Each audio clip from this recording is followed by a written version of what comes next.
श्रद्धा और सबरी परिवार के सभी सदस्यों को मेरा नमस्कार। उम्मीद करता हूं आप सभी अच्छे होंगे, स्वस्थ होंगे। आज का जो विषय है वो बहुत ही रोचक है, बहुत ही इंटरेस्टिंग है। हम में से बहुत सारे लोग अलग अलग इच्छाओं से बाबा के पास जाते थे, लेकिन एक व्यक्ति बाबा के पास आए इस इच्छा से कि उनको ब्रह्म ज्ञान चाहिए। अब ब्रह्म ज्ञान तो बहुत बड़ी चीज होती है, लेकिन जब वो आए और उन्होंने बाबा से मांगा तो बाबा ने किस तरह से उनको जो है ब्रह्म ज्ञान के विषय में बताया, ये बहुत ही सुनने वाली बात है। इस बात को शुरू करने से पहले पुनः आपसे निवेदन करूंगा कि अभी तक अगर आप श्रद्धा और सबरी परिवार के सदस्य नहीं बने हैं तो इस परिवार के सदस्य बनिए, इस परिवार को बड़ा कीजिए। और इस कार्यक्रम के दौरान हमने कुछ चित्र इस्तेमाल किए हैं। वो चित्र हम नहीं जानते किसने खींचे, किसने बनाए, लेकिन हम बाबा से प्रार्थना करेंगे कि वो उन पर और उनके परिवार वालों पर अपना आशीर्वाद और कृपा बनाए रखें और सदैव श्रद्धा सबरी परिवार के सदस्यों का भी मार्गदर्शन करते रहे। तो ये बात उस समय की है जब बाबा द्वारका माई में बैठे हुए थे और भक्त उनके पास आकर बात कर रहे थे, दर्शन कर रहे थे, उनसे अलग अलग चीज़ों के जो है सवाल पूछ रहे थे, अपनी परेशानियां उनसे हल करवा रहे थे। तो उसी समय एक जो सेठ थे, मतलब काफ़ी धनाढ्य व्यक्ति थे, वो आए द्वारका माई में और उन्होंने आकर बाबा से जो है बोला कि बाबा मैं आपके दर्शन करने आया हूं और मैं चाहता हूं कि आप मुझे ब्रह्म ज्ञान दें। बाबा ने सुना और बाबा बोले, अरे क्या बात है, मेरे पास तो लोग बाकी चीजों के लिए आते हैं, कोई कुछ मांगने आता है, कोई बीमारी के लिए आता है, कोई किसी चीज के लिए आता है, चलो कोई व्यक्ति तो ऐसा आया जिसको ब्रह्म ज्ञान चाहिए। बाबा ने उनको अपने नजदीक बैठाया और बोला कि आप बैठो, अभी आपको बताता हूँ, ब्रह्म ज्ञान देता हूँ। फिर चर्चा थोड़ी सी निकलने लगी और भक्त आने लगे, बात करने लगे, तो थोड़ा सा समय बीत गया। इसी दौरान बाबा ने एक बालक को बुलाया, उसको बोला कि जाकर ना नंदू मारवाड़ी के पास जाओ और उससे ना 5 रुपया ले आओ। अब 5 रुपया हालांकि बड़ी रकम थी उस जमाने के हिसाब से, लेकिन उस स्थिति में इतनी बड़ी रकम नहीं थी। जैसे बाबा के पास लोग आते थे, लोग वहां पर बाबा के सामने अपना दर्शन करने के बाद जो दक्षिणा रख के जाते थे, या जिन लोगों से बाबा दक्षिणा लिया करते थे, तो 5 रुपए इतनी बड़ी चीज नहीं थी। खैर वो बालक गया नंदू मारवाड़ी के पास और आके बाबा को बोला कि जी उसके घर पे तो ताला लगा हुआ है। तो बाबा ने बोला, अच्छा एक काम करो, उस दूसरे व्यापारी के पास चले आओ, उससे 5 रुपए उधार ले आओ।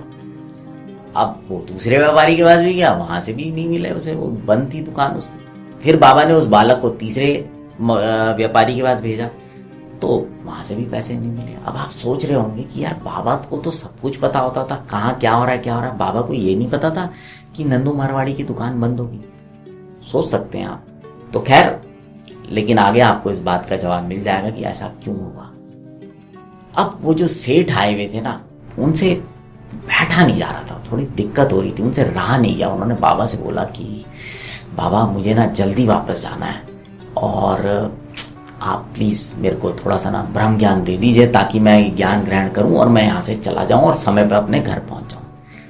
तो बाबा ने उनको बोला कि अरे सेठ, आप समझे नहीं, मैं आपको ब्रह्म ज्ञान ही तो दे रहा था। सेठ बोला, मतलब कैसे?